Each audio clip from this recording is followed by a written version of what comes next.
A Treviso non solo si vive bene rispetto a gran parte del resto d'Italia, ma si vive meglio rispetto all'anno scorso. L'immancabile classifica di fine anno arriva dal Sole 24 Ore, che ha confrontato diversi aspetti del quotidiano degli italiani, facendo fare un balzo in avanti di ben 10 posizioni al capoluogo della Marca, che entra anche tra le prime 10 città italiane dove si vive meglio. Questa è una marca veramente laboriosa, una marca che, come dire, garantisce, questo è merito anche degli amministratori, dei buoni servizi, degli ottimi servizi, c'è anche una capacità di godersi la vita che insomma è assolutamente innegabile, e quindi credo che dei cittadini giustamente esigenti, quindi i cittadini esigenti fanno sì che gli amministratori devono per forza essere anche come dire, in grado di offrire soluzioni, anche in modo di amministrare assolutamente confacente, quindi direi che c'è da aspettarselo. La fotografia di quest'anno è per 42 indicatori di benessere suddivisi in 6 macro aree: ricchezza e consumi, affari e lavoro, ambiente e servizi, demografia e società, giustizia e sicurezza, cultura e tempo libero.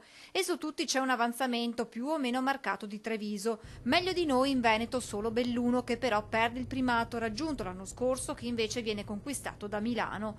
Verona è a 4 lunghezze di distanza, mentre Vicenza al 17° posto. Ben più staccate Padova e Venezia, rispettivamente al 33° e 34° posto, mentre ultima tra le venete è Rovigo al 58° posto.